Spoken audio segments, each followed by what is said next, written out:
Something is coming.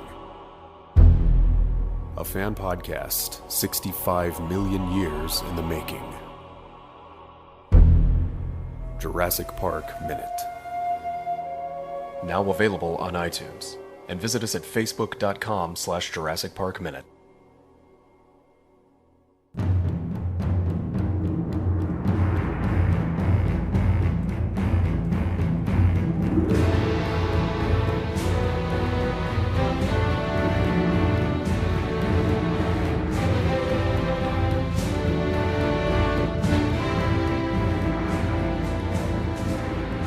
Hello and welcome to the Lost World Minute by Minute podcast reviewing the 1997 sequel to Jurassic Park, 1 minute at a time. I'm Brad. I'm Dave.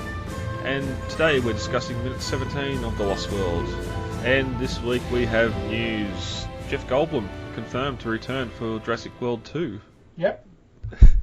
Excited? I am, yeah, actually. Jeff Goldblum was actually hit between him and Sam Neill. They've always kind of teeter-tottered between my favorite characters in the movies, so I'm really excited. Any amount of Malcolm is a good amount of Malcolm in my book.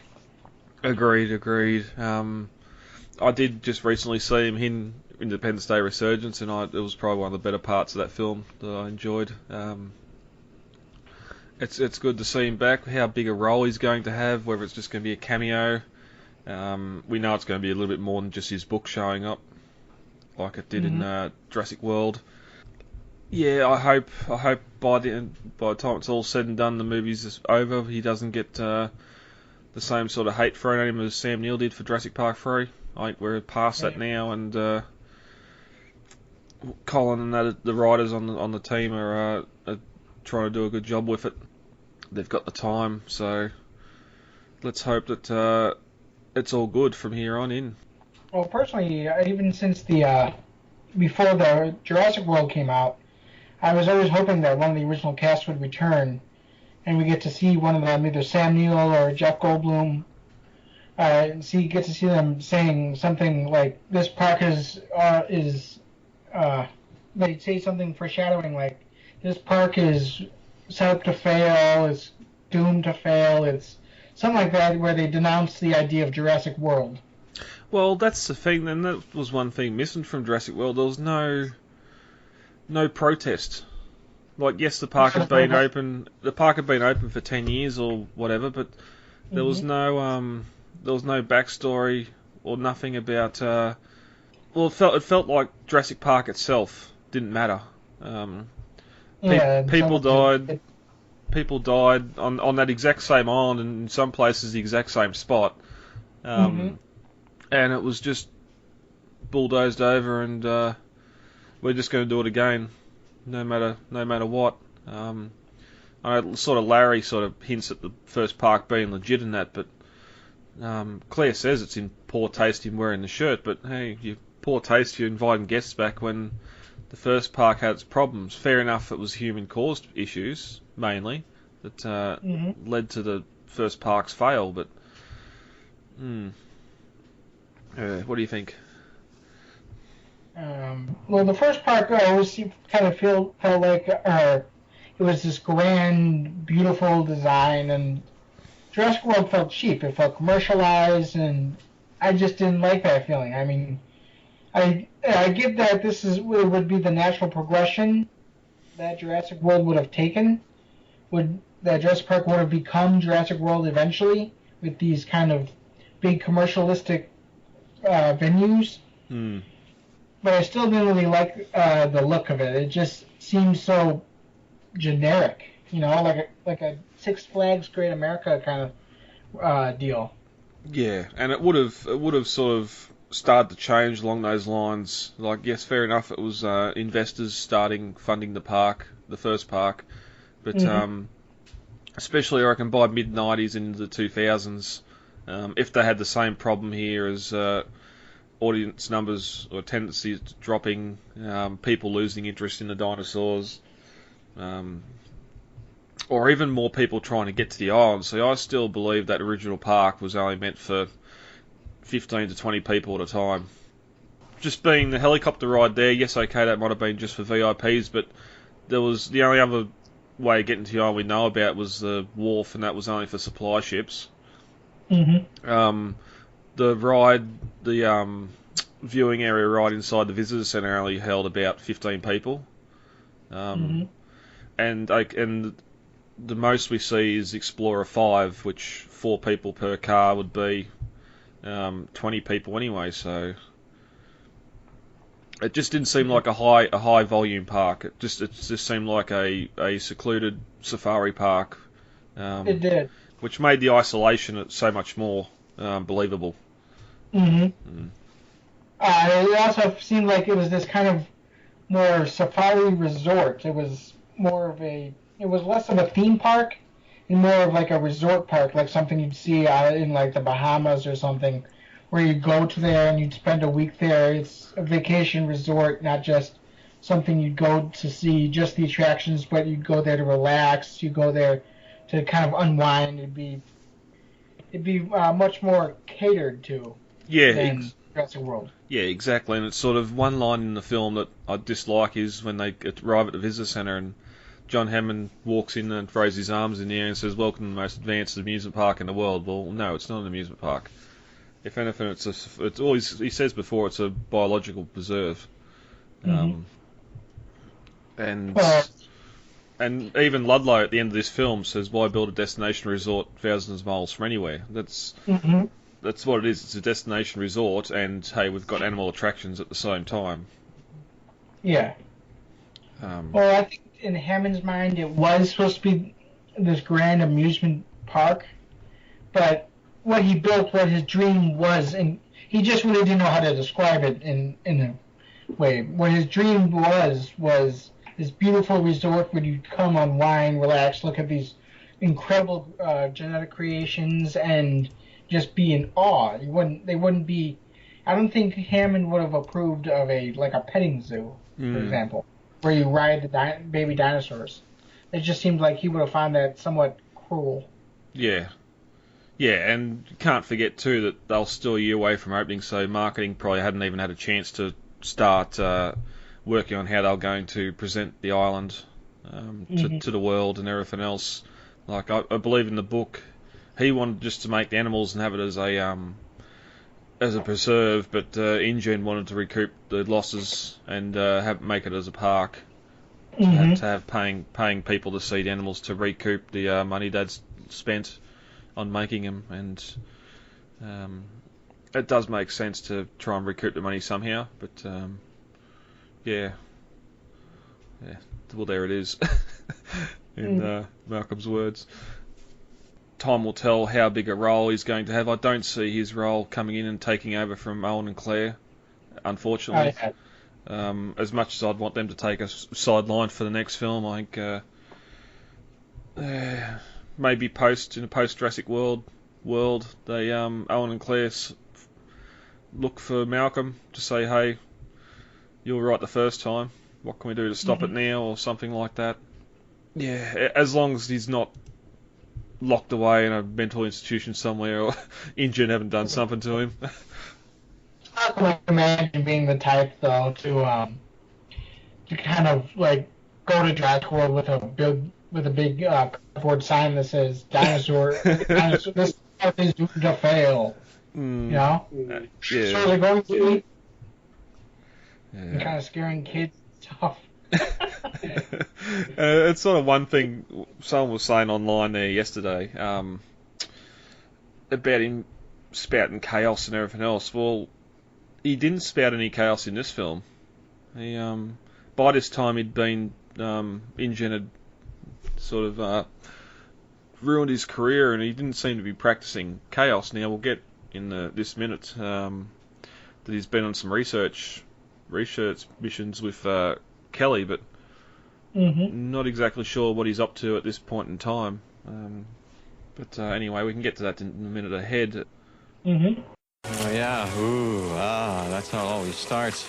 But then later there's running and screaming. It came out today that James Cromley announced that his character's name is Benjamin Lockwood, and he was a former partner of John Hammond. And he's the owner of the Lockwood Mansion. Oh no. That's why I can see a comment here asking if anyone remembers him from being in Jurassic Park. That's retconning in a partner. Okay. It was all, back in the beginning, it was all Hammond and Wu. Or more so in the novel, but, I don't know about that. I suppose it's no different to just making him another rival of InGen or something. But, I suppose I was hoping for Hedda Bison or something. I think it's supposed to represent the kind of character. There was a character in the first novel that was partners with Hammond. It was Norman Abernathy or something like that. And that name sounds familiar. Yeah, and he was cut out early and just kind of, he was just kind of a brief mention in the novel. But I think that's where they might be going with this.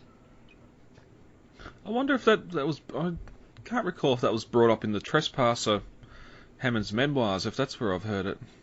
It's when we're possible? When they're in Hammond's office there on Sauna, but you'd think he'd be happy he got away from it early and didn't get stuck with the lawsuits and everything else, but it was Norman Atherton. That was his name. Atherton. Okay, yep. Well, yeah, the Atherton Trackway in Trespasser, the monorail. The monorail's called that. What was it called? The Atherton Trackway, Acton Pathway. Oh yeah. I don't know. I'd never actually played Trespasser. Oh, okay, yeah. Watched walkthroughs. Yeah, I'm pretty sure that's what it was called. It was either the Trackway or the Pathway. Yeah. Anyway, we can look into that for next time this comes up. But no, I love Stephen Cromwell. Everything he's in. He's a good guy in bad guy roles from Babe or some of the bad guy roles he plays. So I'm definitely happy to see him back in this film or in this film. I'm a big fan of James Cromwell as well. So I've always enjoyed his movies from Babe to like what was it? Shawshank. Was it Shawshank? Can't remember. Oh, he was the warden. He was Green Mile. Yeah, he was the warden in Green Mile. Yep. Yeah. I love him in Green Mile. I like him in Space Cowboys. He's a good actor. Yeah, he's also the warden in Longest Yard too. So he played the warden a few times. Yeah. I can't recall now. I think there was an '80s one, but I think I'm getting mixed up with someone else. So I thought he was evil. There was a couple of the '80s action movies he was evil in. One of Arnie's movies or something. Oh, Racer. He was evil guy in Racer too, from the early '90s. But that's one many movie watchers don't see. Mommy, Daddy, you've got to come see this. I found something. Other news too is they're starting to get into swing full gear over at Hawaii. Up the back of Kailua Ranch, there's 3 major sets being built by the looks of it. What they are, we've only got, again, shots from far away. But it's good to see they're building up the back of that valley again. Whether the background's going to be included or not, that'll be a completely different story when we see it. But yeah, I think also too, because they're sort of up the back of the ranch area, like the only way people are going to get in to see that's the quad bike tour, I believe they said. And I got apologies to Real News Hawaii. I keep on calling them Real Tours. That's what I've always known them as. But they have changed the name a little bit a while ago when they started chasing other things apart from Jurassic News. We've been on the verge of Chapter 11 ever since that accident in the park. If you would like to donate, Chris Pratt's currently got a competition on with Universal, which is another good sign. The video he recorded to advertise this supposedly was shot on set over at Hawaii, so... Yeah, $10 entry. I think you can enter about 10 times at the most, so that'd be like a $100 entry. And it's to go spend time with the guys on Jurassic World 2 on set on Hawaii. I would, of course, totally enter myself, but I have like zero budget to do a Hawaiian vacation. Yeah, if we It is for it's to support the Seattle Children's Hospital. There are, as well as the $10, I think there's a $50 and $100 price as well to enter. It just gets you more tickets in the draw.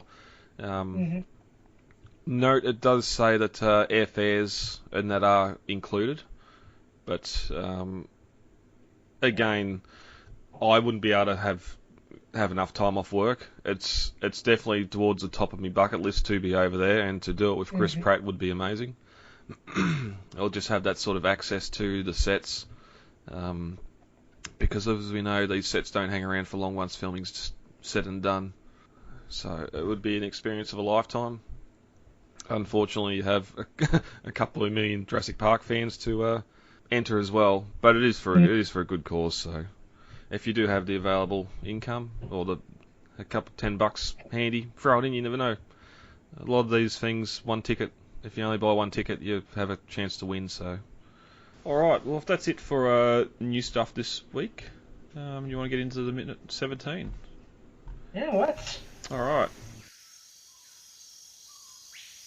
As the 16th minute ends, we get an introduction to Nick Van Allen and then to Kelly Malcolm, happy to see her father once again, until Ian tells her that she's going to a babysitter. At the 16-minute mark, Kelly gets up from a chair, continuing the discussion of why she can't stay with Sarah. Following his daughter, Malcolm says that Sarah is out of town. At 16 minutes and 10 seconds, Kelly climbs onto a chair and starts spinning around, saying, "Stop saying fantastic. And where are you going anyway?" Ian reassures her that it's only going to be for a couple of days, and that he wouldn't be going unless it was really important. At 16 minutes and 20 seconds, Kelly forcefully pushes the note back to Ian and says, "I'm your daughter too. You can't just abandon me whenever opportunity knocks." At 16 minutes and 25 seconds, we get our first voiceover from Eddie Carr saying, "Dr. Malcolm, downstairs please."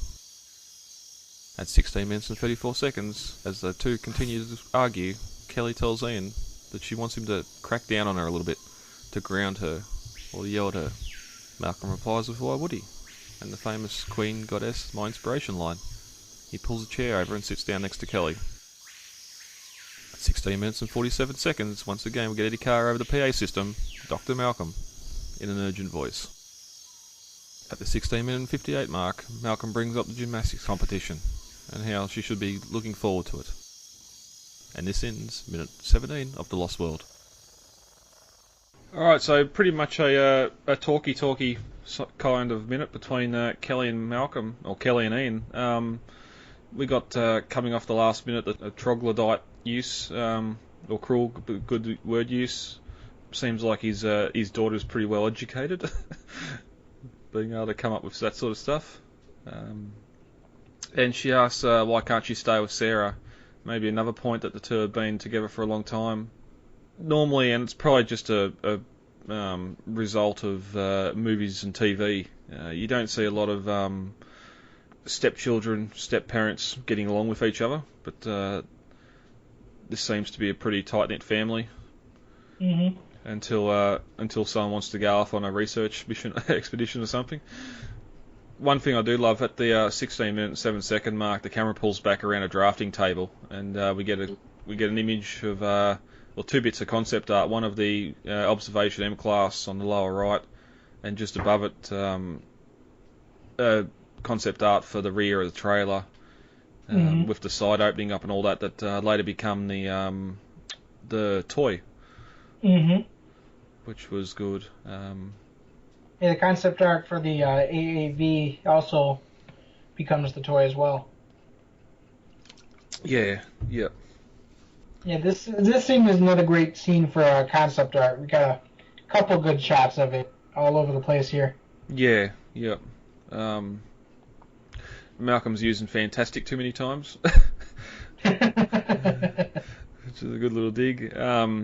And then Kelly digs the knife in. "I'm your daughter all the time. You can't just abandon me whenever opportunity knocks." Which makes you wonder how many times has he just dumped her on Sarah or someone else and ran off, whether it's work related or if he's gone off to find that future ex-Mrs. Malcolm. Although being with Sarah for 4 years, I don't think I think he's changed a bit since Jurassic Park, and he's sort of the one-woman kind of guy now. Which makes me wonder if there's going to be a Sarah mention in Jurassic World 2, or even Kelly. So that'll be interesting. And Yeah, I saw. I think it was Twitter that she posted that Vanessa Lee Chester, Kelly's actress, said that she'd be interested, or more than interested, to reprise the role as well in Jurassic, one of the upcoming Jurassic movies. Number one box office of the franchise.